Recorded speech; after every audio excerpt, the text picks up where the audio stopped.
ለመጀመሪያ ጊዜ መቀሌ ላይ ታላቁ ሩጫ የሴቶችም የወንዶችም እንዲዘጋጅ አድርገናልና ያ ትውስታዎች አሉ እና ይሄ ሁሉ ከየት ነው የመጣው? መነሻው ከዚህ ነው ማለት ነው፣ ከመድኃኔዓለም ነው እና ሪሊ በጣም ትልቅ ሜሞሪ ነው ያለን እኛ።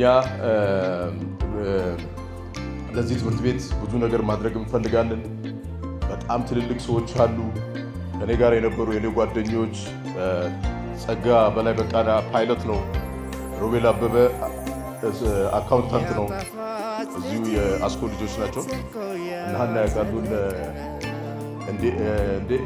ስለዚህ በጣም ትልልቅ እንደ መሰረት ደፋርም እዚሁ አካባቢ አቲክ ቤተሰቦቻቸው ምናልባት እዚህ ትማር አላውቅም ግን ናቸውና በእንደዚህ በስፖርቱ ብቻ በምናምን ብቻ ሳይሆን በሌሎች ነገሮች ሰፖርት መደራረግ አለብን።